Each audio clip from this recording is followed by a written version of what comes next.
gannaaw bi mu faloo ñaareel bi yoon ci bopp ku moomeel bi di Nguéniène Magueye Ndao dikkaat na ci li nga xamante ne bi def na ko ci wàllu réalisation. man li ma defoon avant li si li ma fekk Ousmane def ko te maa ngi fi nekkoon commune bi engagé na à délibéré suuf joxe nañ ko fas nañ yéene accompagner lañ pour projet Habitur benn projet moo des rek mooy ci moom la ñuy wax mooy l'agropole.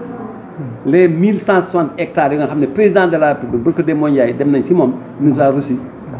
jox ko commune Malicounda commune Nguéniène ak commune Sandiara pour des agropole bu nekk agropole de l'Ouest nga xam ne li mu si jumtu mooy tey bi mbas mi ñëwee dañ demoon di jëgaane ay ceeb di jëgaane lu nañ jëgaane ko mais comme am nañ suuf ñu ne loolu mën nañ fexe ba loolu fa amaatee yàlla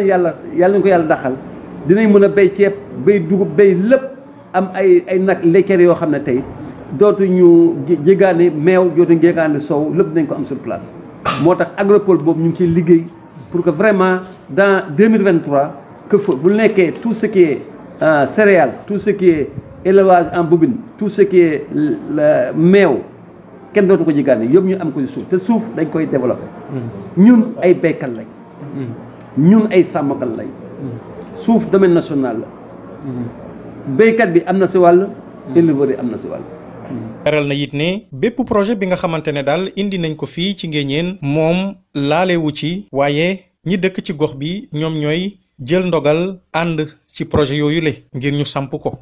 ñun duñ def dara imposé kenn ñun projet yi ñëw fii yëpp c'est pas le maire c'est pas la commune. population bi ñoo ñëw ànd ak seen promoteur ñëw ñu ne gis nañ lii def nañ ñu étudier ko nag fekkee ne wóor na ma ne am na lu leen ñor si loolu mooy projet yi nga gis yëpp amul benn projet boo xam ne promoteur dafaa ñëw fii directement si commune bi amul du Balabougou du Nguéniène Peulh du feneen lépp dafaa jaar si village bi conduit par le chef de village conduit par le promoteur yëpp amul benn projet boo xam ne ñëw nga directement pour rencontrer le maire pour d'abord projet amul c'est le village d'abord te information foo ko bëggee am aussi da ngay seet les deux parties ñi bugg ak ñi ban foofu di nga xam la vérité mais ñu la vérité bi nga xam mooy kenn liéewuñu les 85% de la population yoo xam ne fu ñu ñëwee ne dañ bugg projet dañ leen accompagner te balaa ñu accompagner nag dinañ seet ndax baax na ak bu baax. ba ci sax ci wàllu éducation am na lu mu ci jukki. dafa am réalisation yu bëri ñu bëgg a def fi mu ne bon tey fi mu ne appel d'offre bi ñun. projet réalisation de la commune de Nguéniène en court terme mooy léegi mu commencé dañ bugg a mur de clôture de l'école Vélingara dañ koy defar tout de suite mur de clôture stade Aga Biram stade bi dañ koy clôturer bon 3 salles de classe Jële Firo et Géej ak Ngolna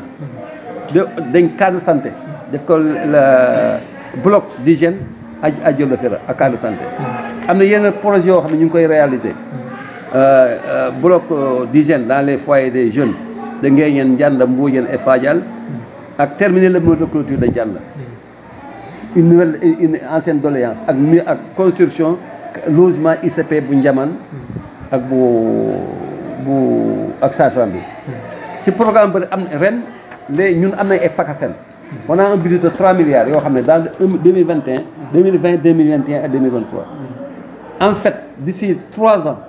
avec PACASEN, l'appui de l'État, nous, on va hériter les abris provisoires. On va hériter tout ce qui est mur de clôture. C'est que l'école, école, les postes de santé, il faut les multiplier. Il faut multiplier les cas de santé. Tout ce qui est infrastructure, nous devons l'État nous accompagner d'ici 2021-2021 pour nous faire ces réalisations. Vraiment, il y a beaucoup de perspectives pour la commune. Li ñaan yàlla rek mooy que ñun ñu nekk ci ndam te ñu jàpp que ñun li ñor rek mooy que vraiment le développement. ku wax Nguéniène wax suuf su am barke te yaatu ba tax na dikk na ci projet yi nga xamante ne nisër na ko def ngir daal suqali gox bi rax ci dolli suqali ñi nga xamante ne bi ñoo ci yeewoo. projet agropole may wax Macky Sall a pris l'initiative de déclasser la zone de Balabougou Sandiara ak Malicounda sur 1160 hectares pour jox ko commune Nguéniène commune Malicounda ak commune Sandiara état moo ko moomoon ñun li ñu transféré rek mooy les domaines nationaux nga xam ne ñun ñoo ko moom lële moo ko moomoon forêt classée loo mu ne forêt classée bi ma béy tey kenn du fa def dara d'accord naa ñu valoriser ko loolu tax pour agricole bi def mais nag xaajuñ ko jox ngeen 10 hectares xaajuñ ngeen jox Sandiara 10 hectares xaajuñ def Malicounda 10 hectares dañ ne globalité dañuy gérer mais dañ koy gérer en intercommunalité ñu am ay charte d'intercommunalité am bureau intercommunalité lépp mu nekk benn collectivité locale sous des collectivités locales collectivité locale sous des collectivités locales léegi y a 3 communes mais dina am intercommunalité dafa yoraa 5 maires 5 membres du conseil de Nguéniène qui va siéger dans le conseil communal le conseil intercommunal 5 de Sandiara et 5 de Malicounda ñooñu fi ñu pare ñooy nekk les acteurs ñooy wote ñooy délibéré ñooy attribué ñooy def lépp mais tous les éléments là ku ne am na 30% des projets état am 10% parce que moom mooy génnee financement bi après ay 50 ba 60 milliards te ñu ngi ko xalaat 2021 2022 2023 donc loolu dafa nekk perspective boo xam ne kooku moo ñuy jaay te mooy tax parce que tey fekkee ne amoo emploi tey foog on va faire 5000 emplois des jeunes am na ay ñoo xam ne duñ dugg seen si emploi yow tey mënoon ngaa ñëw jël am na des investissements privés y aura 50 hectares yoo xam ne dañ ko jox ngay gën encadré ko pour ces jeunes là def fa lépp maraîchage 250 hectares pour les éleveurs forage PUDC ak ñoom ñu ngi def état bi léegi jël yi si des yëpp ñu def ko ay découpage koo xam ne foo ñëwee tey bu ko investir ñu affecté la mais duñ la jaay duñ la tayal dañ lay affecté rek nga produire fay ay redevance au nom des collectivités locales te di ko moom redevance yëpp collectivité ngay ñëw ko moom Sandiara ak Malicounda donc loolu aussi comme yaa ngi jàkkoon man di encore remercier les 3 maires de Sandiara de Nguéniène ak Malicounda remercier encore le président de la République nga xam ne moom jël si domaine am jox ko te du éleveur ba on a fait 2 réunions à Nguéniène éleveurs yëpp d'accord nañ on a fait 2 réunions à Sandiara éleveurs yëpp d'accord nañ on a fait 2 réunions à Malicounda éleveurs d'accord nañ éleveurs yi ak kii balaa ñu def ba sax bekk président signé décret bi dañ ko d'accord bañ amandé ko ma def projet verbal ñu def projet man ma signé Malicounda signé ñu envoyé président door def décret bi pour may ñu ci wàllu suuf nag moom wax na ne bi mu faloo ba nigi nii amut benn suuf bi nga xamante ne toxal nañ ko jox ko ay nit ak kim mën di doon ndaxte dafa gis ne fi mu toll nii dañoo toll rek ci jagal suuf si nga xamante ne jot nañ ko joxe ngir mu jëriñ askan wi. loolu daal si mbiram suuf. waxagu ñun biñ ñëwee laaluñ suuf. depuis biñ ñëwee. amul benn mètre suuf boo xam ne jox nañ ko nekk. bi ñuy assurer intérim bi benn mètre jox dañu woon ne duñ lotissé duñ joxe suuf ba mandat bi ñëw ki fi nekkaan maire moom moo jël initiative pour laal suuf mais fi ne laaluñ benn pepp suuf. li fi fekkoon lañ fi bay encadré projet yi déjà am seen këyit accompagner éleveurs yi bu ko sàmm amuñu sàmmee accompagner aussi kii agriculteurs yi bu ko béy amuñ suuf. Magaye Ndao nag di maire bu Nguéniène leeral na ne liggéey bi nga xamante ne sumb na ko ngir askan wi du moom dong moo ko def ndaxte dafa am ñi nga xamante ne bi daal jàppale nañ ko ci bu baax a baax te ñoom it am na li nga xamante ne bi daal wax nañ ko ci liggéey yi ñu jot a def ci wàllu koom-koom ci wàllu wér-gi-yaram ak ci wàllu njàng mi. li jiitu ci at mi mooy fourniture scolaire lu toll ni ay 12 millions la ñuy def par an te cette année loolu lañ def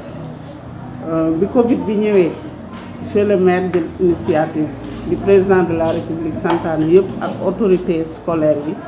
ñu def ko nettoyer nañ école yëpp désinfecté yëpp école yi nga xam ne am nañ ay classes d'examen yëpp biñ ca pare it ñu woo fii les directeurs d'école et les chefs d'établissement maanaam les principaux ñu jox leen kenn ku nekk li nga xamante ne mooy sa jumtukaay yoo xam ne moom ngay mën a confronter Covid bi jël élèves yi nga xamante ne ñoom ñooy war a def examen donc distribuer nañ lu bëree bëri comme ay lave-mains distribuer nañ ay produits ay produits de lavement maanaam ay kotol savon